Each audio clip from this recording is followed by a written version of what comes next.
we're good to.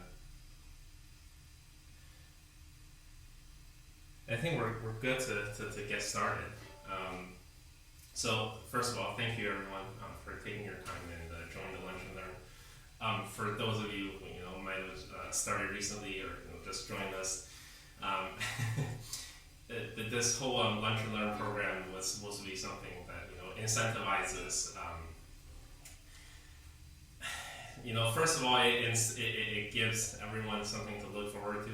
Everyone, whoever has some expertise that they want to share to bring to the table, and also for me personally, being stuck at home during COVID, without like orchestra or any other musical commitments to look forward towards, this is a great incentive for me to practice and put together a program every 2 to 3 months. So again, thank you everyone for fulfilling that incentive for me. That I'm glad that we're able to put together a small audience in paper. Okay, so if you see the calendar invite, there's two works on the program. So first one is the solo Sonata No. 1 by Bach, and then the next one is the Szigeti Sonata by Eugene, dedicated to Szigeti by Eugène Ysaÿe. So the way how this works is I'm just gonna talk a bit about the Bach and give you a little bit of spoilers,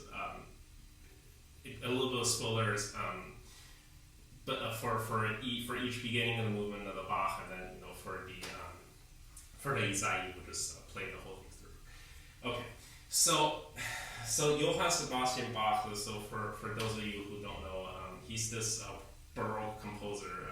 Arguably so Baroque period refers to anywhere between 17th century to mid 18th century. So around the 1750.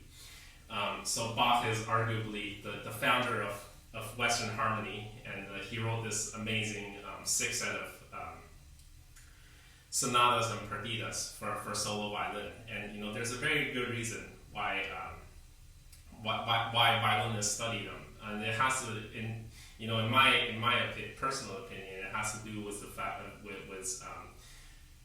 with the way Bach intended for it to be performed. So back in the days, you don't have Roy Thompson Hall or the Toronto Symphony, these professional performing groups. So what you have is you have these musicians that works under a church umbrella, right? So they're pretty much on the church payroll. So Bach, to no surprise, he was on the payroll of, most famously, the music director of the St. Thomas Church in Leipzig. So all of his music have a religious element to it, right? So whenever composers write something, they intend to designate a dedication. I want some, dedicated for Joseph Szigeti. So the Szigeti is not. We'll see in a minute. But Bach doesn't do that. So it was implied that all of Bach's works were intended for God, for the glory of God. Well, what does that mean, right? When you're, not everyone is like a person of faith. So how do you get yourself into that headspace of per person of a composer of faith? So I'd like to just talk a bit about this great Canadian psychologist. His name is Jordan Peterson.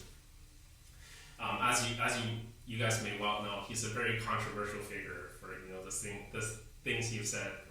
We don't have to get into that, but when he was asked about faith, he said about faith, whether he believes in God. He said, "Oh, I don't believe in God, but I just act as if He exists." And when he is debating other people, there's like a 2-hour answer to this question. But the 5-second explanation of why he would say that is that he believes everyone lives by their own meaning. whatever that meaning is, right? The meaning could be, I want a good job, or I want to buy a house, I want to buy a car, or I want to be the greatest musician in the world. Whatever it is, just you have to live by something that that's truly means what that means for you. So going back to music, I think this is the reason why that performers, they said Bach is something you should study for your entire life. Well, rightfully so, because in order to interpret Bach, you need to inject some meanings into it, and depending on whether you're in your 20s or in your 30s, in your 40s, you always have something different to say. Right? So for me personally, I've obviously been playing the violin for as long as I can remember.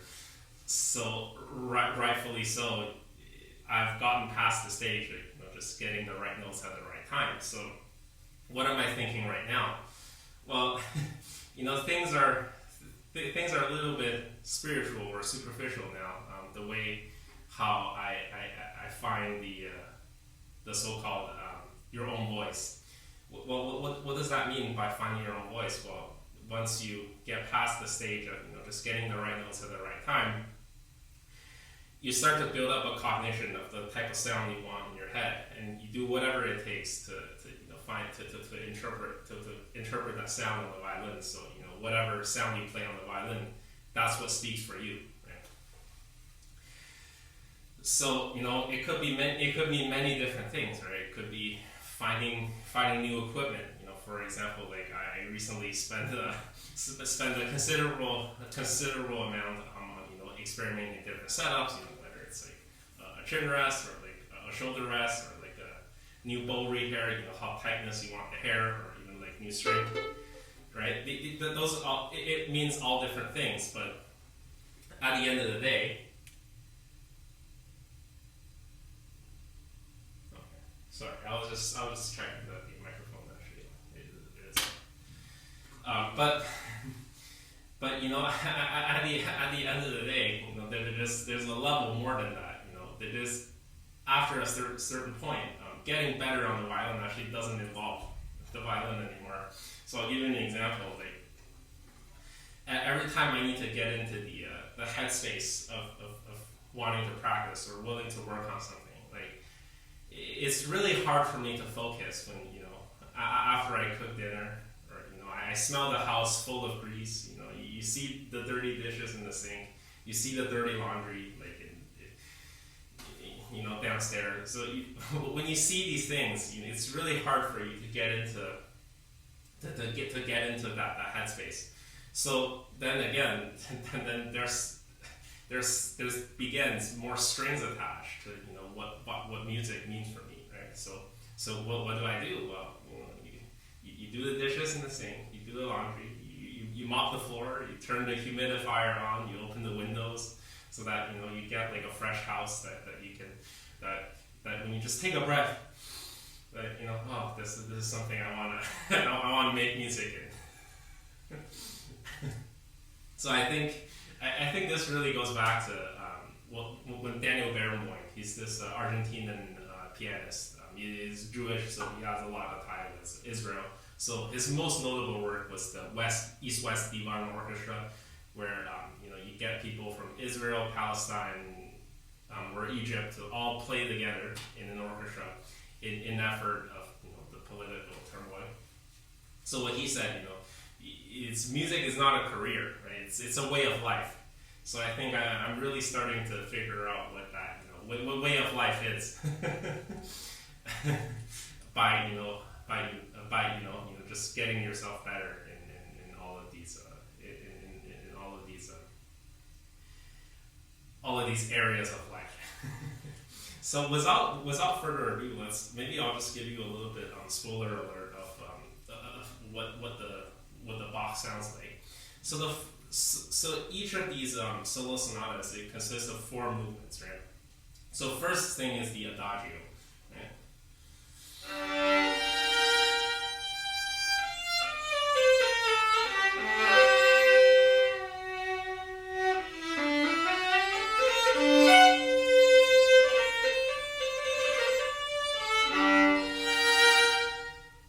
So this is literally the first phrase of the first movement of the first sonata. So what I would invite you as a listener to pay attention to, in addition to the melody on the top, is the harmony, right? So there's basically four chords, right?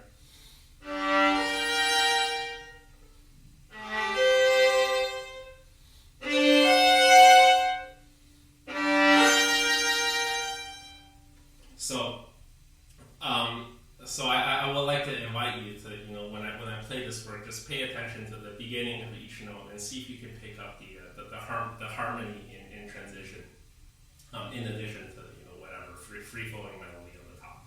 So the next movement is called a fugue, and for those of you who don't know what a fugue is, it's basically, if you guys remember, the closest resemblance I can think of it is canon in D, right? So canon in D. Da, da, da, da, da,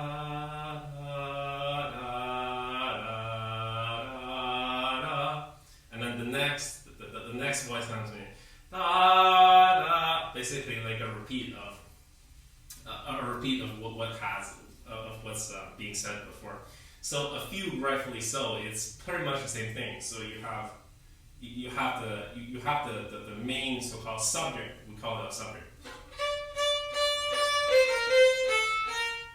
And then the next voice come in, and then the next one. So when you stagger them, it becomes.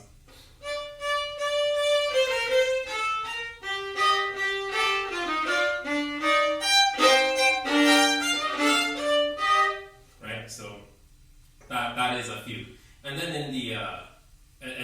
And then after the audience gets really tired of hearing the same thing over and over again, there's a place called episode, which is it's a free flowing section that's supposed to be like very capricious.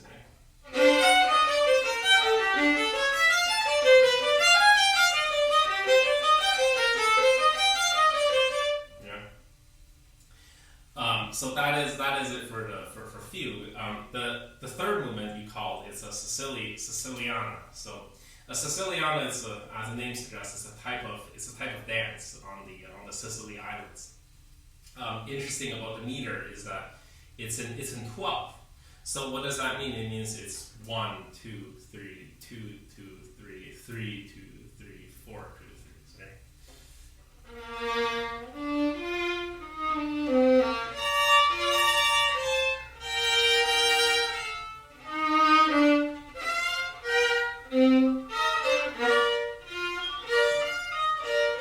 Yeah, so and it goes on and on.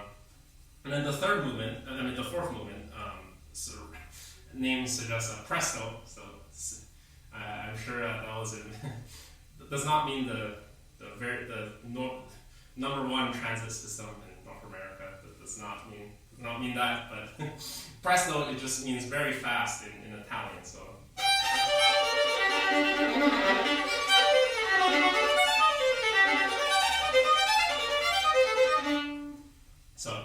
So in contrast to the slow movement from the Siciliana, there's the fast movement.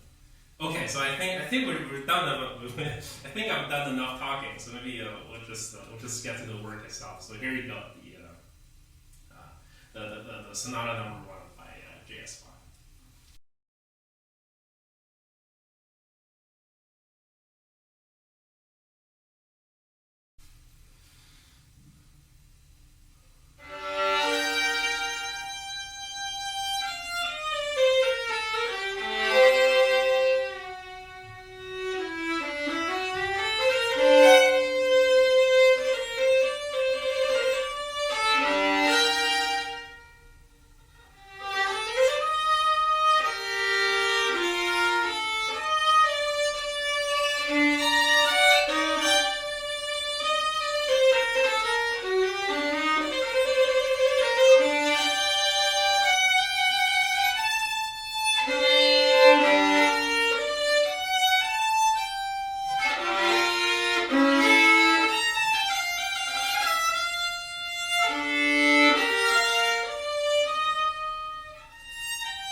So that was a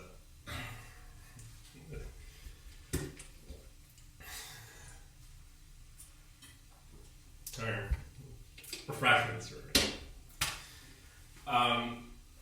So that you just heard that was the Solo Sonata No. 1 by J.S. Bach. And then, so now fast forwards like 200 years, right? There's this Belgian violinist called Eugène Ysaÿe. He's known as the Tsar of the violin. So Tsar is in the Russian emperor. So someone very powerful. Right? So coming in, he's like 6'3", like 200 pounds. That kind of figure. Naturally very intimidating figure, and so is his artistry. Right? He just has this stage presence that just wows the crowd every time. So in the year 1923, he was going to a recital of a young Hungarian violinist by the name of József Szigeti. And after the concert, he went backstage. He said, and by the way, so Szigeti at that concert played this exact Bach solo sonata. So after the concert, Ysaÿe went backstage and he said, in the last 200 years, there hasn't been anything like for solo violin after Bach. So, I'm thinking of writing something as like a tribute to that. And, I might write one for you. And, I think what you're doing right now is exactly what I have in mind. So according to Ysaÿe's son, Ysaÿe went home that night, locked himself in the room, and then the next morning he came out with his 6 sonatas. And the reason why he wrote 6 sonatas is obviously a tribute to Bach, but also, he didn't just want to imitate whatever Bach is doing. He didn't like imitate the movement or like the movement structure or the key signature from the exact Bach counterparts to his own. So what he did is he picked young colleagues of his. So these would be young violinists who are just starting out their career, and then he would closely observe what they're good at, what type of artistry they're good at, and then he would write a sonata for them. So and then of course there will be some contrast within the work to say, oh, here's Szigeti. Oh, but here's Eugène Ysaÿe. So for the first sonata, it was dedicated to Joseph Szigeti. It is a shame that the Szigeti didn't leave any recordings of the piece, so it's kind of I wish I wish I can really hear what Ysaÿe or Szigeti was after, but so I'll talk a bit about the piece. So this Sonata No. 1 by Ysaÿe was the one that was the closest, that was the most closely resembling the Bach. Sorry, it's during time of COVID. I tell people this. I'm starting to lose speech by not talking to people as much. I know some of you suggested that I get Grammarly. I think that's a good idea. So as we seen in the Bach Sonata No. 1, it has 4 movements. So the slow movement, the fugue, the dance, and then the presto. So this so if you look at the calendar invite, which has the program, the Szigeti sonata, the Joseph Szigeti sonata, also has a grave. Grave just means slow or Adagio. And then there's a Fugato, which is fugue, and then there's like an Allegretto, which is like a dance movement, and then there's like a Allegro con brio, which is a really fast movement. And the significance about Ysaÿe these years mainly has to do with the sense with the resurrection of musical originalism, if I may say it that way. Mainly because in the late 19th century or early 20th century, going for classical artists, they're just like pop stars, right? So you go to a performance, they do whatever they're good at, and sometimes whatever they're doing might be pleasing to the crowd, but not respecting the original interpretation. So the significance of Ysaÿe is that when he wrote these 6 sonatas, it was so tightly articulated that there's not another not another fingering or bowing that outside of Ysaÿe's suggestion that would work sensibly. And Ysaÿe certainly expected whoever studying this work to closely follow his exact instructions word for word. So this as a musician, when I study his work, sometimes I figure out some things are not working, and then things are not working, and I will look at the score. I was like, aha! Like I forgot to do what the fingering that Ysaÿe suggested. So there's many so-called like I told you moments throughout studying this work that certainly was deserved upon me for not following Ysaÿe's exact instructions. Okay, so without further ado, maybe so here's the Sonata Number One by Ysaÿe, dedicated to Joseph Szigeti.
Thank you.